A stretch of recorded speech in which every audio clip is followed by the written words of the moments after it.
各位同修，大家晚上好。阿彌陀佛。今日呢，我哋利用呢個時間啊，同大家一齊學習蕅益大師嘅一篇文章。呢個文章呢，係從蕅益大師淨土集裏邊抽出嚟嘅。呢本蕅益大師淨土集呢，係現代嘅慧聖老法師佢匯集嘅。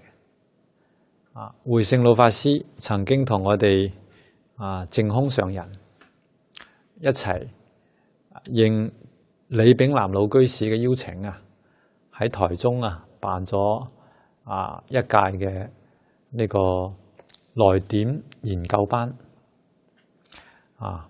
我哋果清律師就係研究班嘅學生。咁慧聖老法師早幾年念佛往生，亦都往生得好好。咁佢老人家過去喺閉關嘅時候，專攻蕅益大師嘅全集。從全集裏邊將所有關於淨土嘅呢啲論述把佢匯集起嚟，就匯成呢一本蕅益大師淨土集。由李炳南老居士題字提呢個題目。咁我哋從呢個淨土集裏邊呢，提出呢一篇嘅文章，題目叫做持名念佛歷九品淨四土說。咁呢篇文章等於係一篇小小嘅論文，係蕅益大師呢位係淨土宗第九祖，佢對於經教嘅理解同埋對淨土嘅概括，將淨土宗嘅原理、修行嘅方法以及所證得嘅境界都為我哋做出好清楚嘅說明。我哋學咗呢篇文章之後呢，就知道如何嚟修淨土，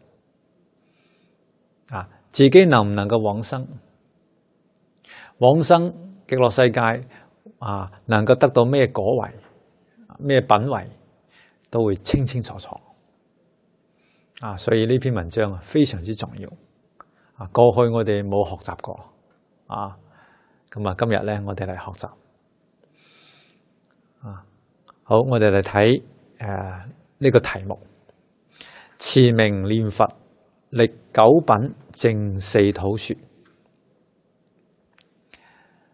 呢篇文章就係專講持名念佛嘅呢種修行方法。淨土中講念佛有四種，所謂實相念佛、觀想念佛、觀相念佛、持名念佛。而四種念佛當中呢，以持名念佛係最容易，就係一句阿彌陀佛嘅名號。咁持名念佛所得到嘅呢啲境界，同其他嘅念佛冇咩區別嘅，都係一樣咁樣嘅。如果你能夠念到斷煩惱，就一樣可以證果位。咁呢度講嘅係歷九品淨四土。極樂世界所謂嘅四土九品，九品係上中下三輩，每一輩有三品。所謂上上品、上中品、上下品啊，一路到最後下下品，總共有9品。呢個係講念佛往生之後啊嗰個品位。咁四土係講第一土係梵性同居土，係凡夫念佛往生所居住嘅地方。第二個土咧係方便有餘土，係斷咗見思煩惱之後往生極樂世界所以就可以入方便有餘土。第三土係十部莊嚴土，係發生大事往生嘅呢個淨土。第四土係常寂光土，係證得圓滿法身所居住嘅淨土。亦即係佛真正係佛土佛所居住嘅土。咁極樂世界最難得嘅地方，雖然分四土但係咧四土喺埋一齊。你往生到一個淨土裏邊，四個淨土都同時達到。呢個係其他世界冇嘅。譬如講喺我哋娑婆世界，凡夫居住喺梵性同居土。咁呢個土裏邊有凡夫有聖人，所以叫梵性同居。但係凡夫好難見到聖人。喺好偶然嘅一個狀況下，可能會見到。譬如講淨土中第四祖法照大師曾經去五台山就見到文殊菩薩。咁呢個係非常之難遇到嘅一個因緣。文殊菩薩傳俾佢5會念佛。咁呢個係非常特殊。咁法照大師拜見完文殊菩薩之後，佢出嚟，佢仲想第二次去再拜見文殊菩薩，所以一路上佢喺嗰個山裏邊做記號，驚佢第二次迷路，搵唔翻去。結果做下做下，回頭一睇，文殊菩薩嘅道場已經唔見咗啦，變成一片荒山。再都搵唔到。所以我哋呢個世界嘅梵性同居土凡夫係好難見到聖人。但喺極樂世界咧，就完全唔同。極樂世界往生嘅人雖然係凡夫，但係一入到極樂世界，由阿彌陀佛加持，都成為咗阿惟越致菩薩。佢日日都可以同文殊、普賢、觀音、勢至呢啲大菩薩喺埋一齊。絕對唔會難見到嘅。幾時想見就幾時見到。想幾時見阿彌陀佛就幾時見到。日日同諸佛菩薩喺埋一齊，所以能夠不退轉。所以極樂世界點解能夠不退？就係因為我哋同諸上善人聚會一處。上善人唔係講其他人，係講等覺以上嘅菩薩。即係阿彌陀佛同埋觀世音、大勢至、文殊、普賢、彌勒、地藏呢啲等覺菩薩喺埋一齊。咁佢哋嚟策利鞭策我哋，鼓勵我哋。咁我哋當然唔會退轉。我哋呢個世界就好難做到。親近善知識都唔容易所以極樂世界四土喺埋一齊阿彌陀佛住喺常寂光土諸大菩薩住喺十部莊嚴土，但係我哋住喺凡夫嘅呢個梵聲同居土，幾時都可以見到喺埋一齊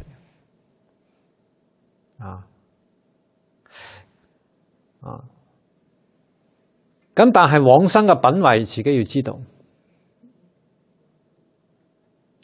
咁喺呢個世界我哋努力去念佛，提升我哋嘅品位呢個比喺極樂世界修行要快速點解快速呢？因為喺呢個世界修行好難所謂難能可貴因此無量壽經講俾我哋聽，喺呢度修行一日等於喺極樂世界修行100年就係因為呢度好難修行你能夠修行一日一夜嗰個功德都大過喺極樂世界修行100年但係你哋千祈唔好誤解咁既然係咁，我哋喺呢度修行就得啦，點解去極樂世界呢？要知道喺呢度修行一日比喺極樂世界修行100年難得太多啦而退轉就好容易可能你修一日係唔錯，但係呢修完呢一日之後一遇到境界啦，煩惱就起嚟啦，一下退咗100年都唔知進多退少，所以喺呢個世界好難成就因此釋迦牟尼佛鼓勵我哋一定要求生淨土喺嗰度不退轉好啦，咁呢個經題呢簡單介紹呢度就係前邊持名念佛歷九品淨四土，呢個係命題嘅別題說呢係通題說就等於我哋講話論文一樣一個小論文我哋睇第一段，若欲速脫輪迴之苦，莫如持名念佛，求生極樂世界。若欲決定得生極樂世界，又莫如以信為前導，願為後邊。信得決，願得切，雖散心念佛，亦必往生。信不真，願不猛，雖一心不亂，亦不得往生。我哋先睇到呢度，呢一段係開門見山，為我哋講明淨土法門係如何嚟修行若就係如果我哋欲就係想快速咁樣脫離輪迴之苦莫如持名念佛，求生極樂世界呢個法門係最快速嘅，最穩妥嘅所謂係橫超三界。其他法門呢靠自力係輸出經裏邊打個比喻好似一個竹一個好長嘅竹裏邊嘅小蟲，佢想要出嚟，咁佢有兩條路，一條係輸出，一條係橫出。輸出嘅咧就係佢喺個竹裏邊一節一節咁樣咬到頂，咁就出嚟啦。呢個係輸出嗰啲竹都有一節一節噶嘛，竹節啊嘛，咁佢一節一節咁樣超過去，咁係好艱難。橫出咧就係佢從旁邊咬出去唔單止佢自己咬，外邊咧仲有人攞個鑽同佢鑽兩邊一夾，咁就好快就出嚟就通啦。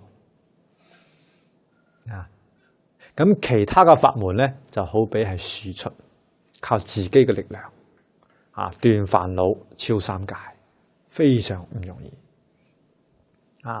我哋咧過去生中都有學佛嘅，都種咗好多善根嘅，但係生生世世喺度搞輪迴，都冇出過去。呢個你就知道幾艱難。咁我哋依家遇到淨土法門啦，阿彌陀佛喺外邊同我哋接引，我哋咧只要係信願持名念佛，呢一生就可以橫出三界。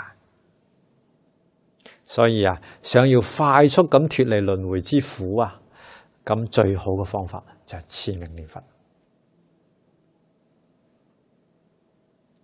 求生極樂世界。當然你想求生極樂世界，一定要發呢個真願。點樣你先能夠發真願呢？你要真正明白輪迴之苦，唔好麻痹喺其中。我哋生生世世身體一路喺度換，呢一生得人身，可能前一生係一隻狗，再前一生可能係隻羊，再前一生可能係餓鬼，甚至可能係喺地獄裏邊。假如我哋有宿命通，就知道生生世世唔知受咗幾多苦。呢生做人都好多苦最起碼嘅生老病死你就逃不了。咁再加上好多不如意嘅事情，所謂求不得嘅苦，愛別離嘅苦，冤憎會，你愛嘅人佢偏偏要離開你，你討厭嘅人偏偏日日喺面前，不是冤家不對頭，呢啲都係苦仲有五陰熾盛，我哋嘅身心經常都不調，都喺度受呢啲煎熬，身體有病啦，或者心裏邊種種嘅呢啲煩惱，咁呢啲都係苦，每一個人都要去受，咁人都係喺善道如果墮落喺三惡道，嗰個苦就係非常之可憐。所以我哋要求生淨土，要用心去念佛。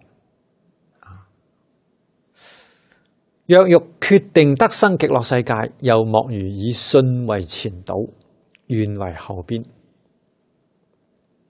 極樂世界點樣能夠去往生呢？因為往生極樂世界就橫超三界啦，永脫輪迴啦。所以依家好緊要，就要知道點樣先能夠往生，自己有冇把握往生？你唔使問別人，睇下呢篇文章你就明白。第一個要信，第二個要願。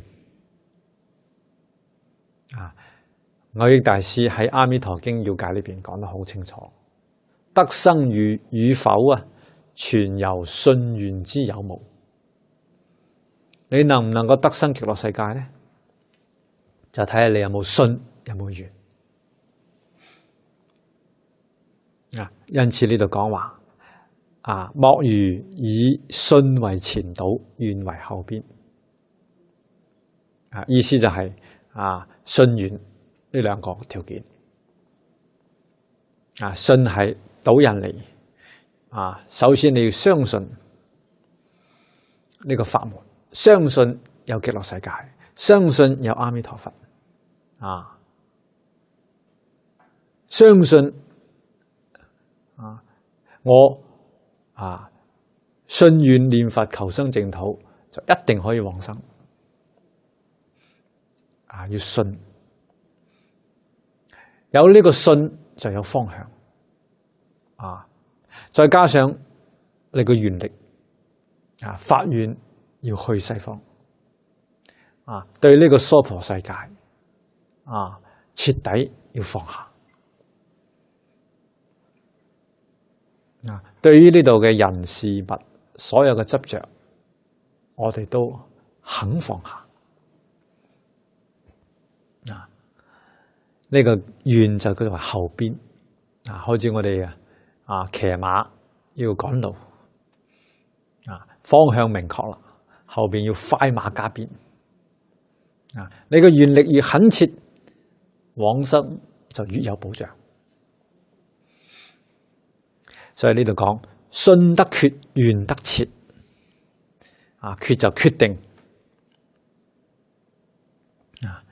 相信極樂世界，相信呢個法門，決定冇懷疑。無論咩人同我哋講話，你唔好信呢個法門啦，或者有一個法門比呢個仲好啊，唔好去修佢啦，你都唔受影響，生決定嘅信心。願得切，你有呢個懇切嘅願望，唔想再搞輪迴啦，你一生一定要往生。咁樣嘅話，雖然散心念佛亦必往生。你睇下講得幾清楚。所以往唔往生，決定條件唔係話你念佛念有幾高嘅功夫。有啲人對呢個淨土法門了解唔深，佢就好多懷疑。哎呀，經常講話要念佛念到一心不亂先得喎。我依家幾時先一心不亂啊？念佛連10句都有妄想喎，散心念佛但係蕅益大師呢度講得好清楚你散心念佛仲係可以往生，條件就係你能夠相信真正發願所以關鍵問題唔係念佛念得幾好關鍵問題係你嘅信願你會唔會懷疑呢個法門會唔會懷疑阿彌陀佛唔嚟接你再問下你自己，係咪真係願意去？呢個世界係咪真係可以放得下？如果答案都係肯定嘅，咁你就唔使驚啦。雖然我依家念佛冇功夫，散心念佛亦必定往生。所以得生與否，全由信願之有無如果信不真，願不猛，雖一心不亂，亦不得往生。呢個將問題講得好清楚。你信得唔真，即係你仲係有懷疑。係覺得呢個法門係咪釋迦牟尼佛氹下我哋話有個極樂世界要我哋好好去念下佛咁就可以斷惡修善啦。未必係真嘅。其他嘅經教、其他嘅法門，好似都冇講話要去極樂世界。咁呢個到底係咪真嘅？咁你有懷疑，咁就唔得。或者願不猛，你嘅願都好想去，但係呢度嘅娑婆世界都幾好。當然能夠去就去啦，去唔到咁都冇問題。冇真正發起勇猛嘅大願，仲好多呢啲呢啲牽掛咁樣，即使你功夫非常好，念佛念到一心不亂啦。蕅益大師喺《阿彌陀經要解》裏邊講，念到風吹不入，雨打不濕，如銅牆鐵壁一樣。呢個比喻係功夫非常好。念佛嗰時候，一個妄念都打唔入嚟。甚至得到念佛三昧嗰種功夫，得禪定，但係亦不得往生。咁你唔往生去邊度呢？當然唔會去三惡道。因為念佛念到一心不亂嘅人，佢將來可以去禪定天，佢得禪定啊嘛。或者功夫唔夠嘅，可能係功夫成片，佢可以得到欲界裏邊嘅嗰種未到定嘅天。想往生呢個忉利天以上嘅，好似夜摩天、兜率天、化樂天、他化自在天，呢啲都係有一啲禪定嘅功夫。咁再往色界天、無色界天，咁就一定要得四禪八定。所以冇信願嘅人，念佛念到得定啦，最後果報就喺呢啲禪定天裏邊，唔係喺極樂世界。所以能唔能夠往生關鍵問題就係你嘅信願。下邊我哋就睇呢個問：云何為信？一者信阿彌陀佛願力，二者信釋迦文佛教語，三者信六方諸佛讚歎。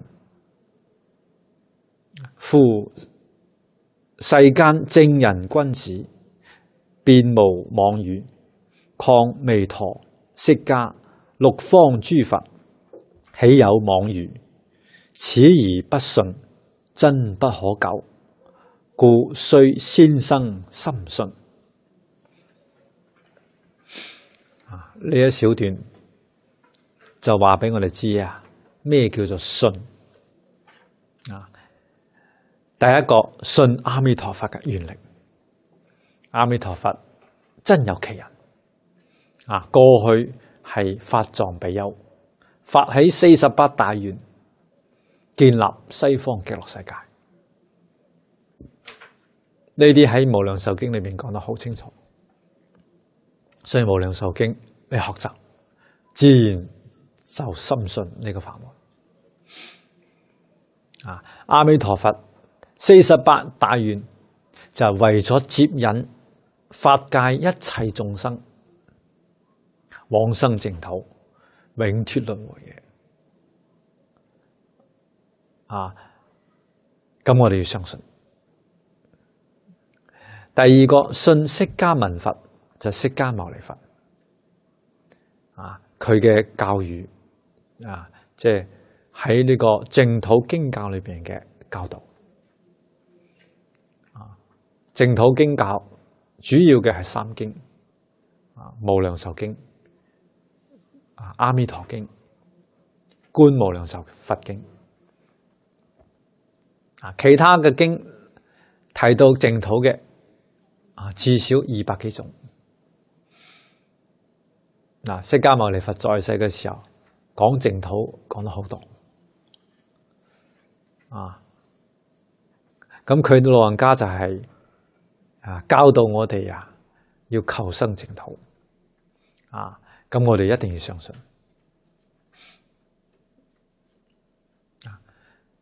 第三呢，信六方諸佛嘅讚歎。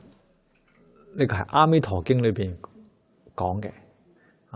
無量壽經咧係講十方諸佛，即係講話一切嘅諸佛如來都讚歎淨土法門，讚歎阿彌陀佛，勸導一切眾生求生極樂世界。咁我哋要相信。點解佢哋十方諸佛都讚歎呢？因為呢個法門修起嚟最容易，叫做易行道。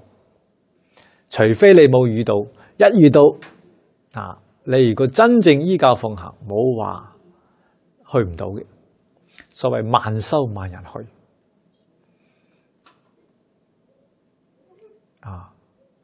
即使我哋呢啲業障深重嘅凡夫，往生極樂世界，憑阿彌陀佛嘅願力接引啊，個個都可以去到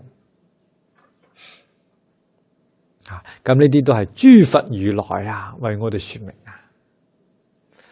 啊！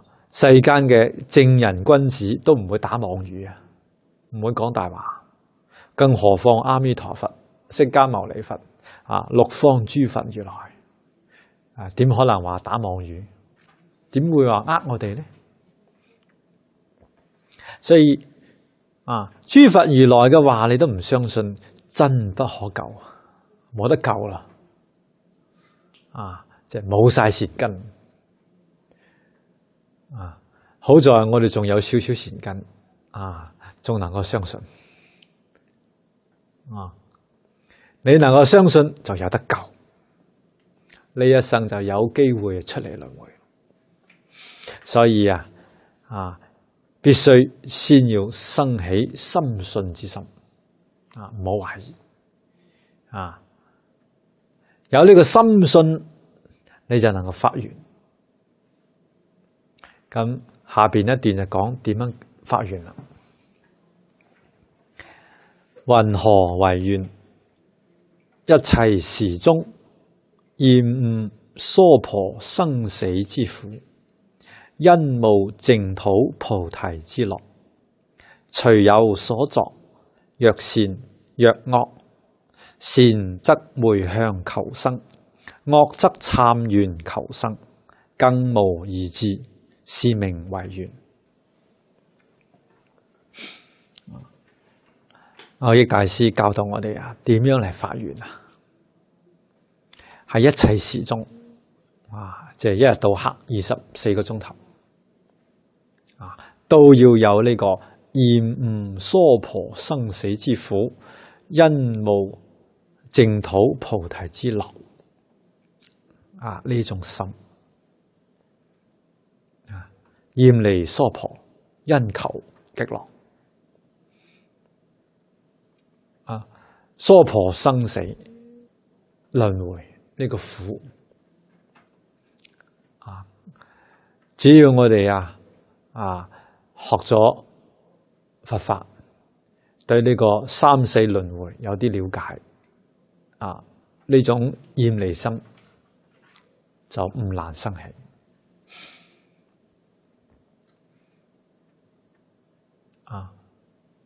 喺省庵大師寫嘅呢個勸發菩提心文裏邊就有一大段嘅文字，就係講我哋生死輪迴嘅呢啲痛苦喺輪迴當中，一定係三惡道嘅機會多，時間長；喺三善道嘅機會少，時間短。所以佛喺經裏邊舉呢啲比喻講我哋得到人身，得到呢個善道嘅身體就譬如一個盲龜一個大海龜喺個大海裏邊，硬係盲嘅，佢浮出嚟水面浮出嚟水面咧，啱啱好有一個木頭中間有個窿漂喺水面上。呢隻盲龜浮喺水面上面咧上嚟唞氣個頭咧一趌出個水面咧，啱啱穿過個窿。你話呢個機會有幾大？好微又講一個比喻好似須彌山上面抌一條線落嚟咁你喺山下咧攞支針嗰個針有針孔嗰條線咧從個山上跌落嚟咧，啱啱穿過個針孔。你話個機會有幾微呢啲比喻都唔係過分嘅，就比喻我哋得人生嘅機會太少啦。喺沙漠度嘅嗰個機會太多啦，太長啦。咁你話沙漠度有幾痛苦？地獄你冇睇到，餓鬼睇到嘅人都好少。就睇畜生道你就知道有幾苦。喺畜生道裏邊，嗰啲雞啊、鴨啊、牛啊、羊啊、豬啊，俾人哋殺。所以畜生道叫做呢個血屠，都要流血嘅。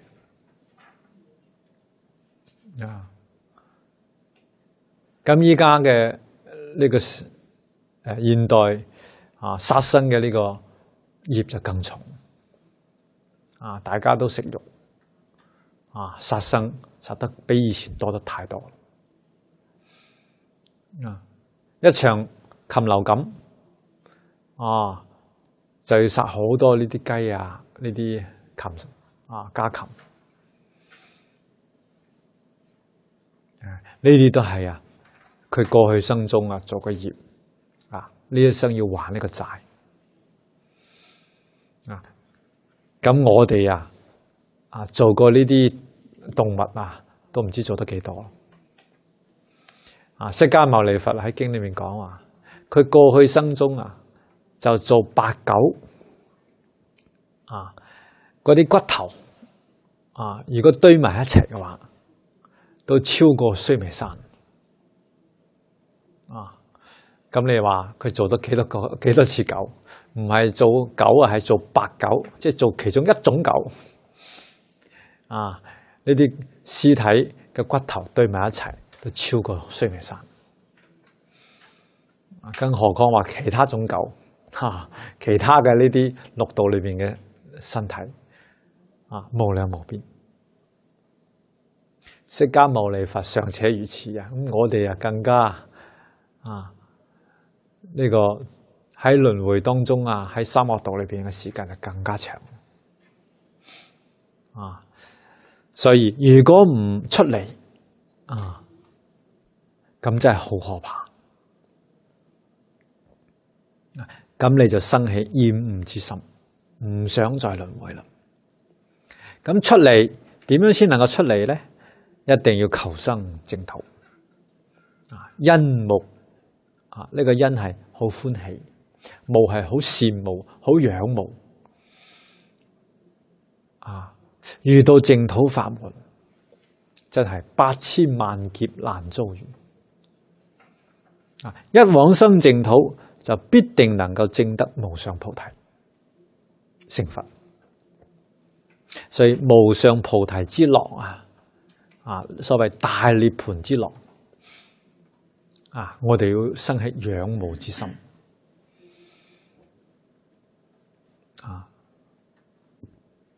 咁有呢種厭離娑婆欣慕極樂嘅呢種心仲要喺每日24個鐘頭保持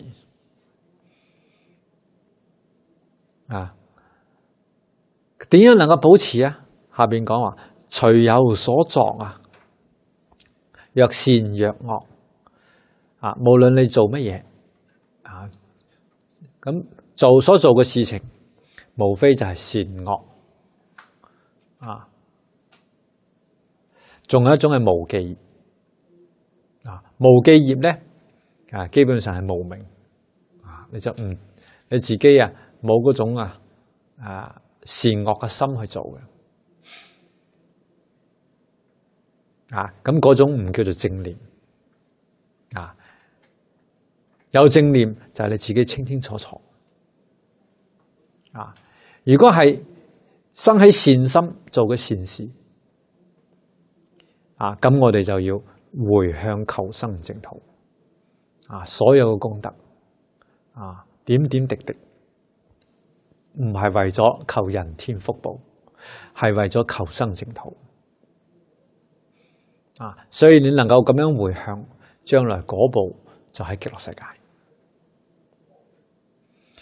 如果做咗惡事，乃至念頭裏邊有貪嗔痴呢啲惡念，我哋都要懺願往生，懺悔。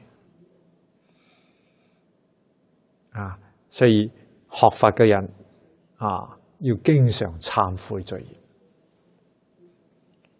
一念有貪嗔痴嘅念頭，呢個就有罪啦，就有因果啦。雖然因果好細，但係將來都會有果報而且如果我哋念頭上唔注意，將來積累起身，呢個果報就會好大。所以及時懺悔。人當然會犯過錯。所謂人非聖賢，孰能無過？過而能改，善莫大焉。改過就係懺悔。所以我哋凡有做咗惡事，生起惡念，即刻就要懺悔。懺悔就係求願往生。咁阿彌陀佛亦都保證我哋，只要能夠懺悔，願生彼國，往生嘅時候唔會墮三惡道，一定可以直接就生到極樂世界。所以懺願往生更無二致，冇第二個志向啦，冇第二個諗法啦，就係一心一意求生極樂世界。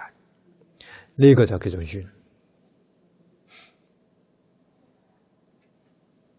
所以我哋真正想求願往生，就從依家開始所做嘅所有嘅善事，只係為咗呢一個目標。就係求生極樂世界。唔係話唔做善事，係要做。呢度講話善則回向求生。唔做你攞咩回向呢？惡呢，做咗惡啦，懺悔求生。所以常常修懺悔法門。咁呢個一個方向，一個目標，求生淨土。26時中，就係24個鐘頭當中，每日都不改變。到最後一定往生。佛喺經裏邊為我哋做比喻，話一個人要求生西方，佢念念都想求生西方，到最後一定往生。就好似一棵樹，一個從嗰個發芽啦，長成個小樹苗嘅時候開始，佢就長歪咗，偏向西方。然後佢越嚟越大，呢個偏向咧就越來越明顯。到最後咧，佢長得好大嘅時候，佢自身嘅呢個重量，因為佢偏向啦，所以佢自身重量已經不能夠支持啦，佢就要冧落去啦。咁請問佢向邊個方向冧落去咧？當然係西方啦。因為從一開始佢就向呢個偏向，到最後佢倒下嘅時候，當然就係去倒向西方。所以呢個道理好容易理解。依家我哋就係念念想求生西方，冇其他嘅呢個方向啦。到最後我哋往生嘅時候，一定係倒向西方，冇其他地方去。好，我哋就睇下邊一段。信願既具，則念佛方為正行，改惡修善，皆為助行。隨功力之淺身，以分九品四土，千毫不濫，只須自己檢查，不必旁問他人。為深信切願念佛，而念佛時心多散亂者，即是下品下生。深信切願念佛，而念佛時散亂漸少者，即是下品中生。深信切願念佛，而念佛時便不散亂者，即是下品上生。念到是一心不亂，不起貪嗔癡者，即是中三品生。念到是一心不亂，人云先斷見思塵沙，亦能復斷無明者，即上三品生。故信願持名念佛，能歷九品，的確不謬也。呢度就同我哋講得好清楚。呢一段就係解釋《阿彌陀經要解》裏邊嘅兩句話：得生與否，全由信願之有無；品位高下，全由持名功夫之深淺。你能唔能夠往生，睇你有冇信願。往生到極樂世界嘅品位，就睇你念佛嘅功夫。咁呢度講話信願既具，既然已經具有信願啦，呢個時候念佛先叫做正行。淨土以念佛為正行，但係嗰個念佛係有信有願。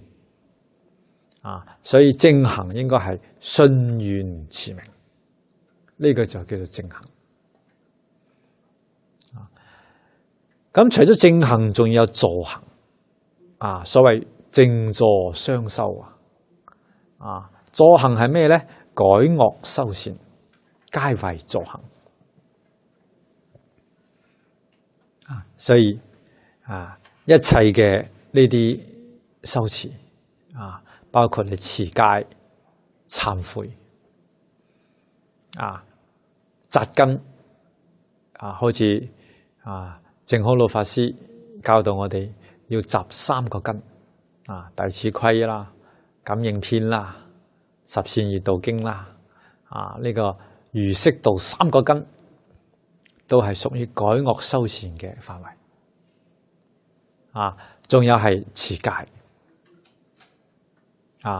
修懺悔法門，呢啲通通都叫做助行，輔助你嘅念佛嘅。唔可以話我就念佛就得啦，唔需要搞其他嘢啦。改惡修善你唔重視，你冇輔助，咁你嘅正行就會有問題。你細細諗一下。如果我惡業都唔肯去改，一邊做住惡業，一邊去念佛，你話你往生極樂世界係咪真係有信願呢？首先一個你唔信因果，所以你先敢去做惡業。相信因果嘅人，佢唔會做惡業啦。連因果都唔信，你點可能信求生極樂世界呢件事情？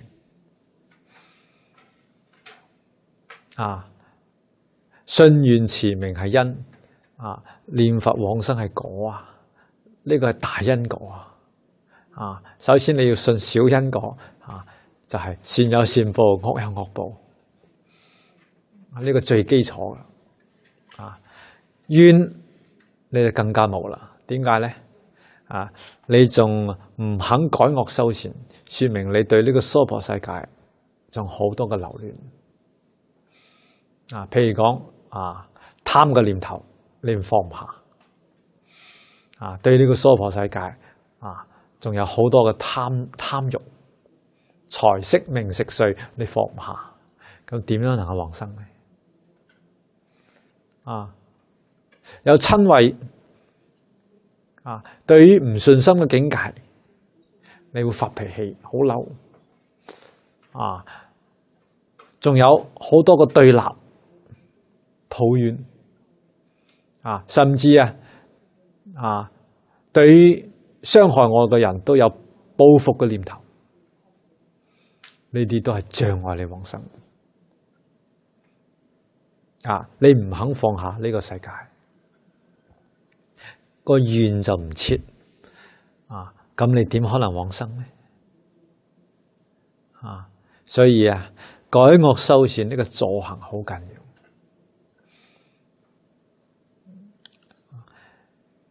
咁呢度講嘅正助雙修就要睇你嘅功夫啦。隨你功力嘅淺深，分為九品四土。呢個功力係包括正行嘅功力同埋助行嘅功力。佢係兩個方面一齊講。念佛嘅功夫加上你改惡修善嘅功夫。當然呢兩種其實係一種。念佛功夫好嘅人，當然佢唔會做惡業，自然就改惡修善。改惡修善功夫深嘅人，佢念佛一樣會功夫好好。所以呢，正助雙修其實係一唔係二。咁功夫淺嘅人，佢生到極樂世界嘅品位就低；功夫深嘅人，品位就高。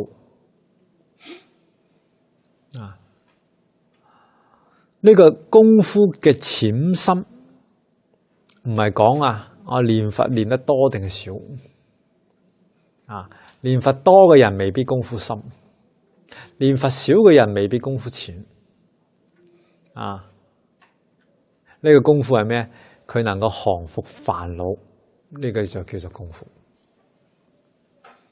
所以有啲人一日到黑喺度念阿彌陀佛，阿彌陀佛，一遇到唔信心嘅事情就發脾氣啦，冇功夫。一日念10萬都假嘅。所謂喊破喉嚨都妄言，妄言就冇用有功夫嘅人可能一日先念9次10念法。呢個係我哋老法師教導我哋念，一日就念9次，每次念10句。但係念嘅時候，佢真係把妄念都放下。而且喺平時待人處事接物，佢冇煩惱，佢心地清淨。呢種人功夫深。到往生嘅時候，一念10念，往生極樂世界，品位就會好高。甚至如果佢現生就斷咗煩惱啦，往生極樂世界就超越咗梵性同居土。所以往生四土就睇我哋斷煩惱斷得幾多。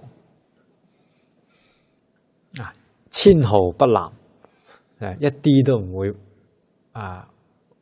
混淆混淆，即係唔會搞錯。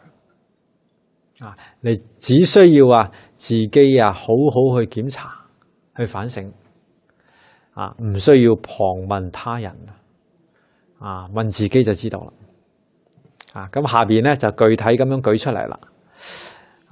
所謂第一，深信切願念佛嘅人，有深信切願一定可以往生。咁呢個條件就係深信切願。咁佢念佛咧就睇佢功夫啦。而念佛時心多散亂者，呢個係功夫最差嘅。念佛甚至念10句阿彌陀佛裏邊都有妄想，心多散亂。但係因為佢有深信切願，往生一樣係冇問題，只不過品位比較差下品下生，9品裏邊最低嘅一品要知道下品下生都唔錯啦，下品下生亦都係阿惟越致菩薩比嗰啲唔係深信切願，但係念佛念到一心不亂嘅人都要高啦。點解啊？因為嗰啲人冇超越三界，佢仲喺度輪迴。而深信切願念佛，即使心多散亂，佢蒙阿彌陀佛嘅接引，靠他力，靠佛力，佢往生極樂世界，下品下生都係超越三界，而且都係阿惟越致菩薩。有阿彌陀佛嘅加持，佢嘅神通、智慧、道力遠遠超過啲天人，一切天人不可違比，甚至二乘嘅阿羅漢呢啲辟支佛都不能夠違比。所以呢個法門多麼殊勝咁下邊又講深信切願念佛，但係念佛時散亂漸少者，即是下品中生。呢個品位提高啦，即係念佛嘅時候，呢個散亂心慢慢就少啦。呢個就係要功夫一開始念佛一定係散亂連10句都念到好多妄想咁唔緊要你唔好驚唔好驚話哎呀咁樣係咪我就往生唔到啦？你一驚咧，真係往生唔到啦。點解你冇信啊嘛得生與否全由信願之有無，你信都冇啦，你有懷疑啦咁啊真係往生唔到你一定要堅信信咩？信阿彌陀佛嚟接我，佢唔會捨棄我嘅。我越是功夫差，越是業障重，阿彌陀佛越是慈悲嚟接引我嘅。信願唔可以有絲毫嘅退失咁我哋功夫差唔緊要，慢慢練，功夫可以練成嘅所謂只要功夫深，鐵杵磨成針鐵杵都可以磨成針啦。我念佛點樣可以練到練唔到一心不亂呢？功夫慢慢磨嘛磨得高功夫高當然好，磨唔夠功夫低一樣可以往生唔緊要所以我哋嘅心好安定依家仲未去極樂世界，咁就練功夫，希望去極樂世界品位好高但係依家嚟唔切練功夫阿彌陀佛就嚟接引你啦，唔緊要，品位差啲一樣可以往生嘛所以你嘅心就好安啦心安啦要報佛恩我哋之所以能往生，全靠阿彌陀佛啦靠自己係冇辦法嘅所以要報佛恩。報佛恩點樣報好好念佛所以念佛就要加強從10句開始保證10句裏邊唔好有妄念。呢個做唔做得到呢？應該得嘅要有信心阿彌陀佛，阿彌陀佛，阿彌陀佛，阿彌陀佛，阿彌陀佛，阿彌陀佛，阿彌陀佛，阿彌陀佛，阿彌陀佛，阿彌陀佛，10句可以冇妄想㗎咁就成功啦。至少下品下生可以有保證然後咧努力啦，20句裏邊唔好有妄想再練10句亦都可以做到再努力啦100句100句裏邊冇妄想，唔錯，有功夫啦。散亂漸少者，將來可以下品中生咁當然唔好停止唔好滿足啊，繼續努力，信願啊，深信切願念佛，而念佛時便不散亂者，即使下品上生。啊，呢一支香1個半鐘頭，我念佛，念到我中間裏邊基本上冇妄念，可以做得到嘅。或者你自己數珠，或者用計數器，計落嚟1000聲，2000聲，呢裏邊基本上冇妄念啦。呢個功夫就可以下品上生。咁繼續念啦，就念到成片，念到成片，就係蕅益大師下邊講嘅是一心不亂。是一心不亂嘅比較差啲嘅功夫，功夫成片，功夫成片就係呢度講嘅，念到一心不亂，就不起貪嗔痴嘅念頭。呢種人往生係中上品生。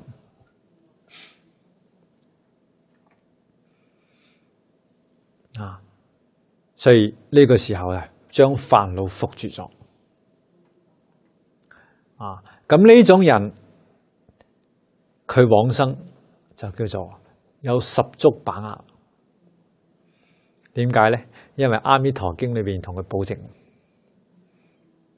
若有善男子善女人，聞說阿彌陀佛，執持名號，若1日，若2日，若3日，若4日，若5日，若6日，若7日，一心不亂。是人臨命終時，阿彌陀佛與諸聖眾現在其前。是人終時心不顛倒，即得往生阿彌陀佛極樂國土。呢個經文寫得咁清楚，係阿彌陀佛同釋迦牟尼佛為我哋下嘅保證書。你只要練到一心不亂，呢個一心不亂唔算好高，功夫成片就得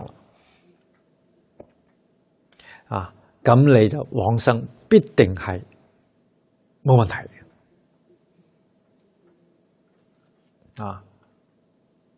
咁呢個一心不亂係咩境界呢？點樣去檢驗呢？就係呢度講嘅，不起貪嗔痴。呢個就叫做一心不亂。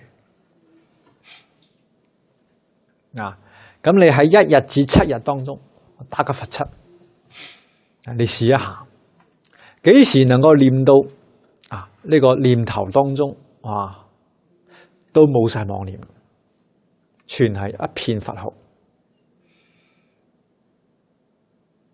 咁你個功夫就足以可以降伏貪嗔痴嘅念頭。咁究竟係咪一心不亂呢？咁喺平時可以檢驗一下，究竟喺平時仲有冇貪嗔痴？你對於五欲六塵嘅境界，你會唔會起貪心？會唔會生愛着？對於唔順心嘅境界、逆境、惡緣，你會唔會起瞋恚嘅心？起對立嘅心？抱怨計較怨恨呢啲煩惱會唔會起嚟？確實都唔起啦，你就知道貪嗔痴已經伏住咗。伏住咗呢種功夫，到臨終嘅時候，一定係見到阿彌陀佛與諸聖眾嚟現前。咁我哋往生極樂世界，十拿九穩。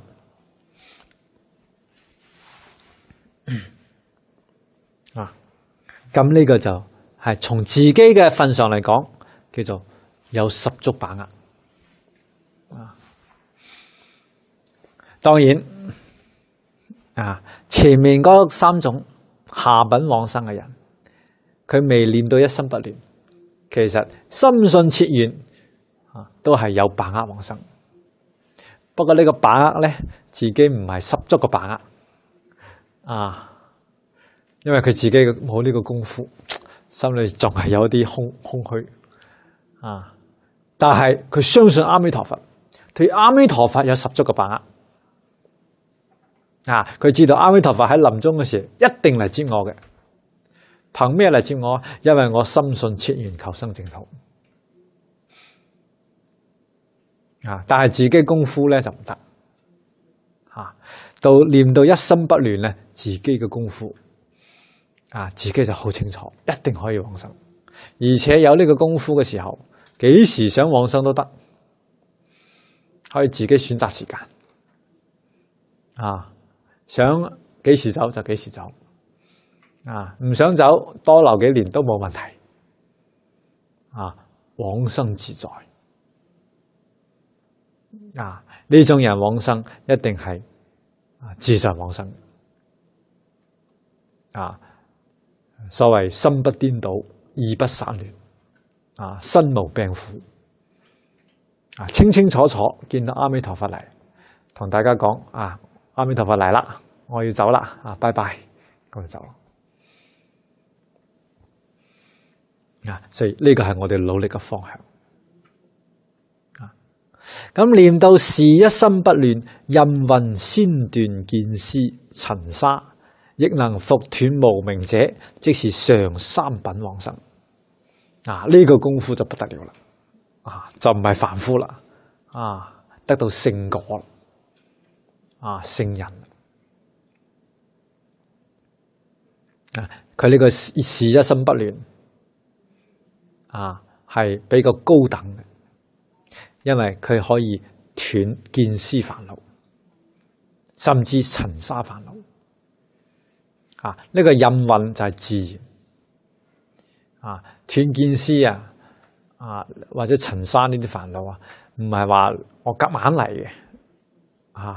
我好呢個有心咁樣去斷呢啲煩惱，斷唔到，一定係自然而然。所以叫任運。就係念佛嘅時候，你就一心一意咁去念。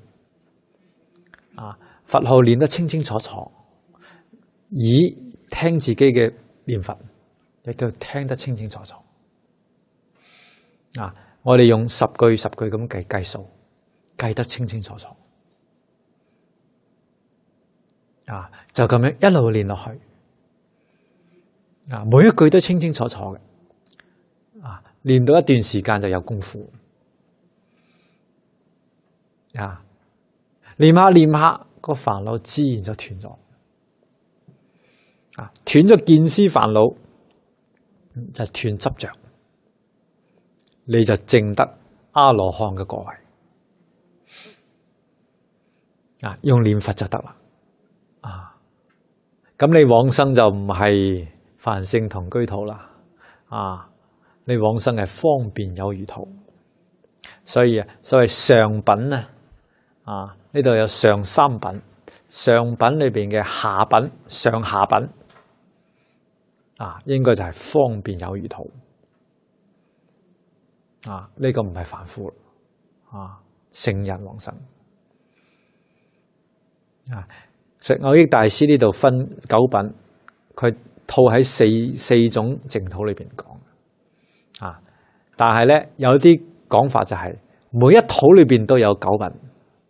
譬如講梵聖同居土，佢裏邊就有3倍9品。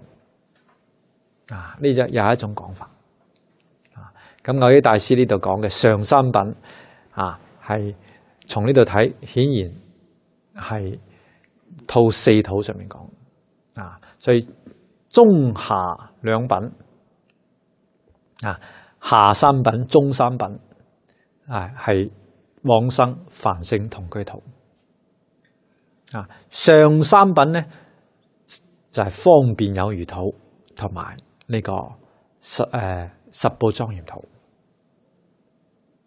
所以斷咗見思煩惱往生嘅，係上下品。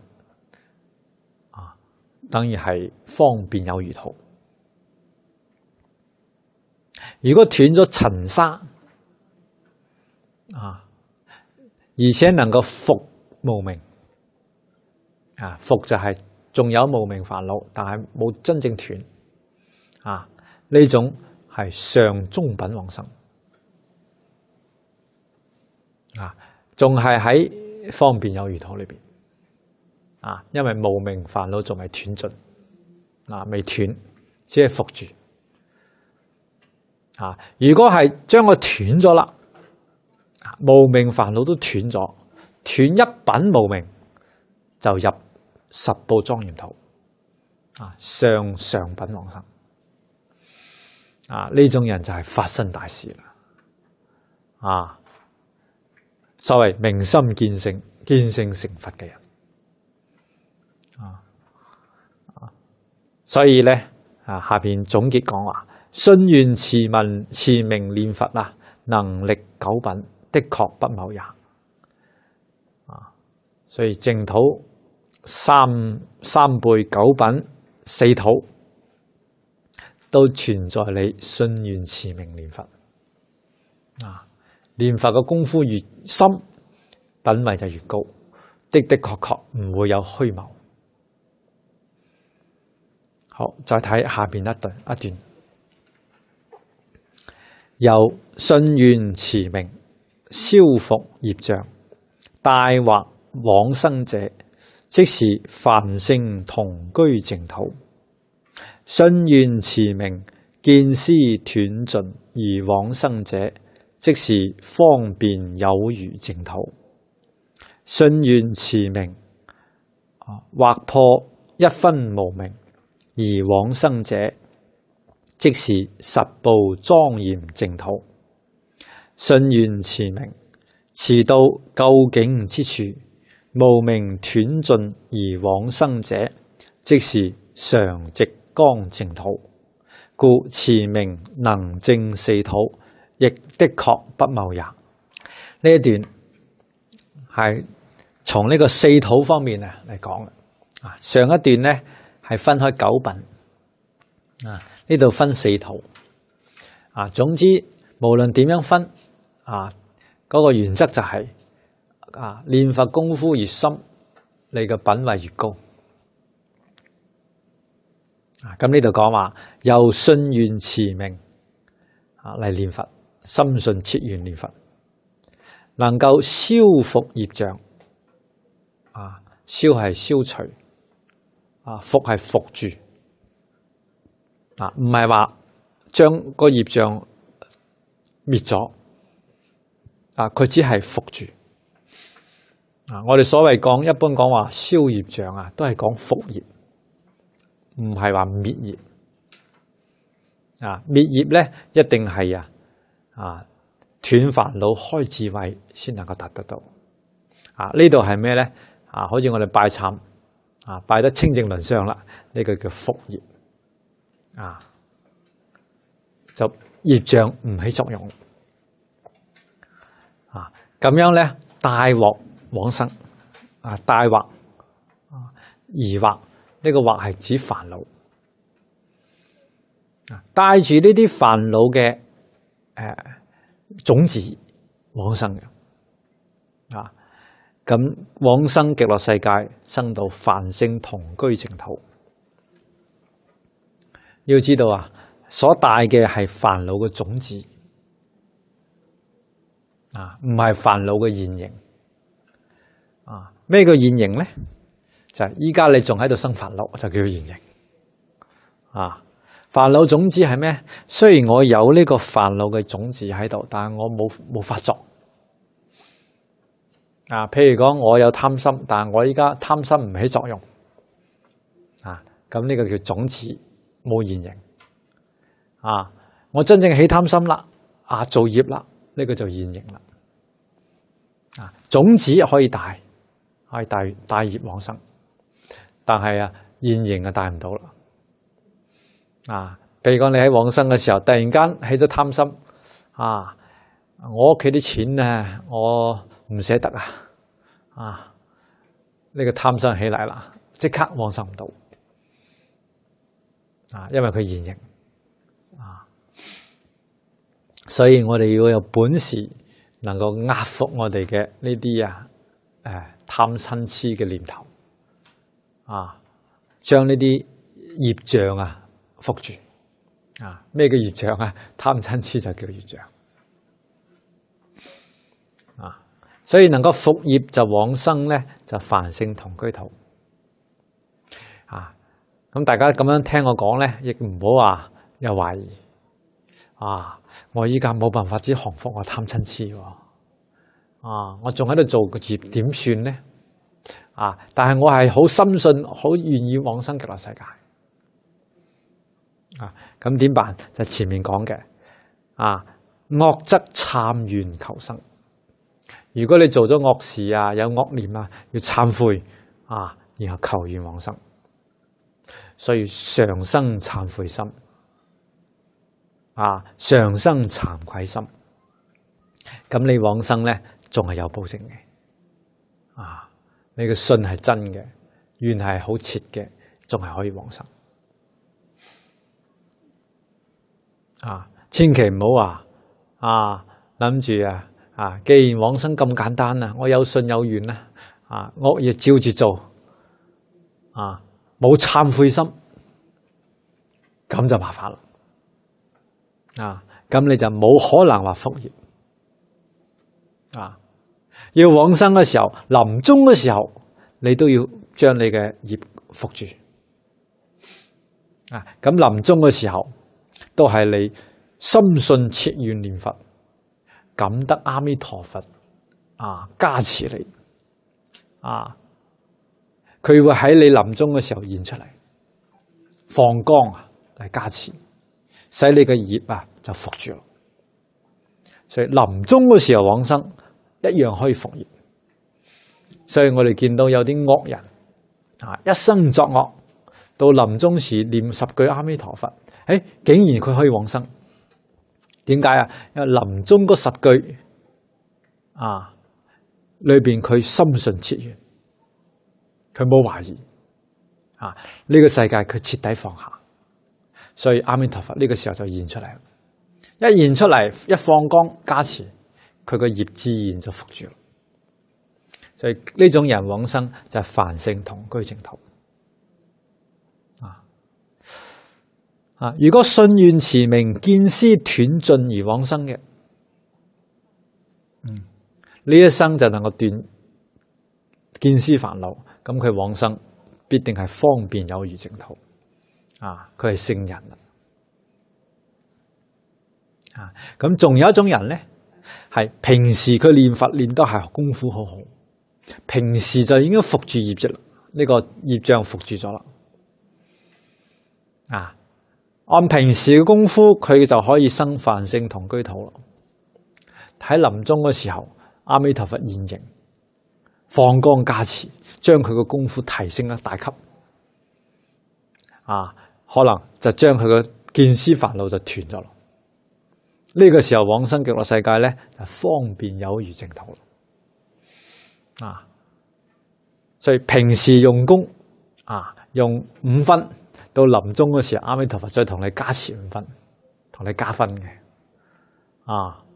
咁你往生品位就提升平時一啲功夫都冇嘅但係有信有緣臨終嗰時候，阿彌陀佛一加持，仲可以往生所以呢個關係要懂得就唔會有懷疑。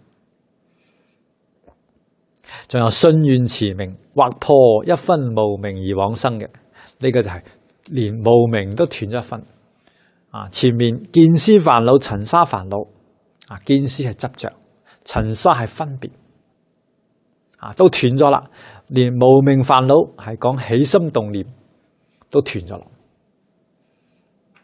呢個境界就好高啦唔係我哋凡夫境界呢種係法身大事佢哋往生極樂世界係十部莊嚴淨土係發生嘅呢個流現嘅淨土啦咁信願持名持到究竟之處念佛念到咩咧？無明斷盡而往生嘅呢個就係圓滿成佛噶啦，無明都斷盡啦。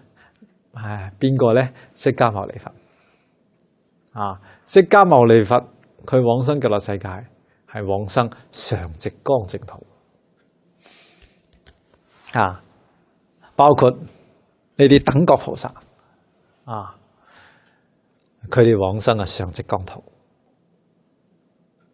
常寂光土遍十方法界，遍一切處所以呢種境界我哋凡夫係好難思議佢唔單止喺極樂世界喺常寂光土，喺娑婆世界也是常寂光土我哋凡夫點解見到有娑婆世界，見到有六道輪迴，係因為我哋有分別執着咁諸佛如來嘅國土係冇分別冇執着，冇起心冇動念，自性流露出嚟嘅所以喺佢哋嘅嗰個境界裏邊唔需要分娑婆世界同埋極樂世界遍十方皆是極樂世界，皆是常寂光土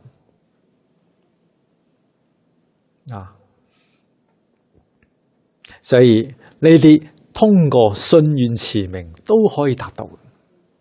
所以你話我想成佛得唔得？得，念阿彌陀佛一樣可以成佛嘅，成嘅係圓滿佛但係要念佛念到咧究竟之處，斷盡無明就得啦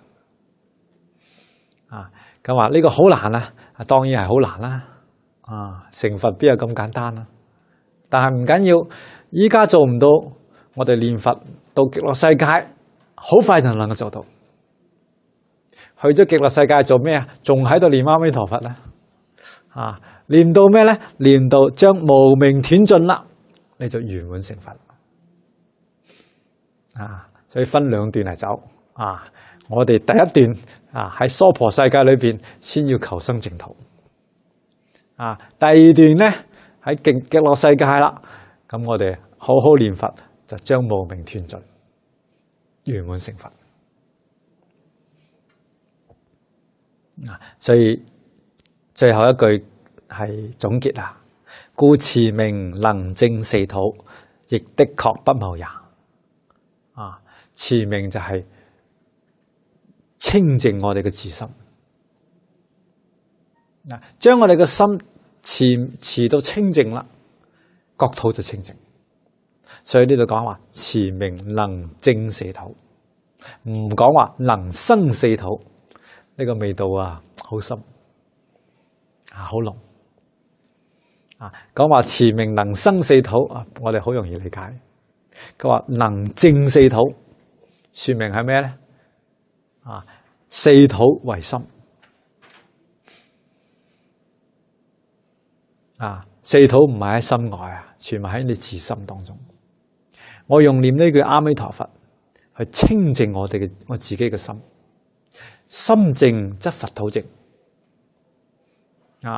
就睇你練到有幾清淨練到越清淨，你嘅國土嘅嗰種品位就越高。呢個係的確唔會錯謬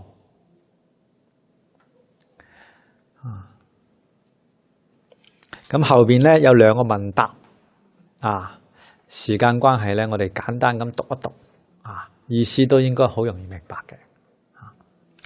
問曰：如何持名能斷無明呢？答曰：所持之佛名，無論悟與不悟，無非一境三諦；能持之念心，無論答與不答，無非一心三觀。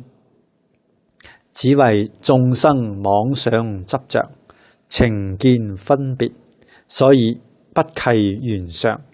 殊不知能持者，即是此覺。此覺所持者，即是本覺。今直下持去，持愛無佛，佛外無詞，能所不異，則此覺合乎本覺，名究竟覺義。文字雖然唔難，但係義理好深。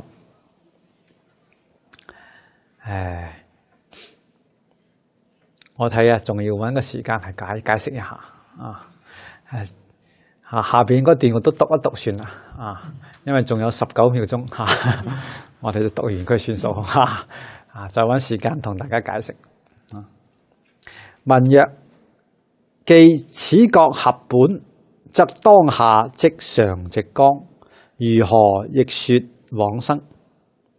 答曰：若答當下即常寂光，又何妨說個往生？蓋往即非往，非往而往，生即無生，無生而生。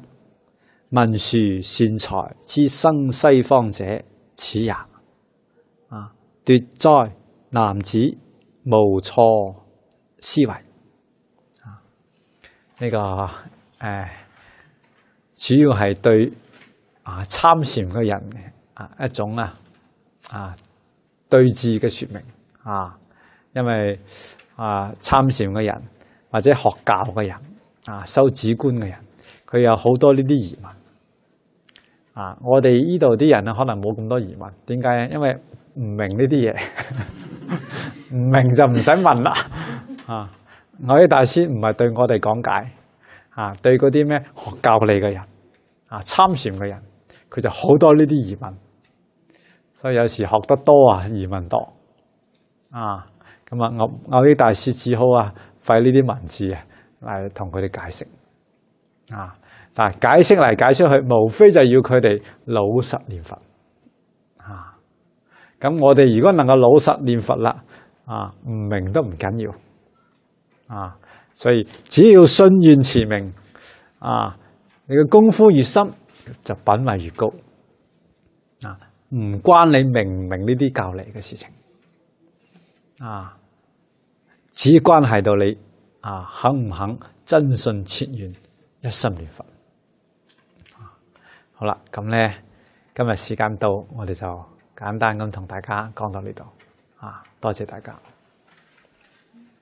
講經功德殊勝行，無邊勝福皆迴向，普願沉溺諸有情，速往無量光佛剎，十方三世一切佛，一切菩薩摩訶薩，摩訶般若波羅蜜。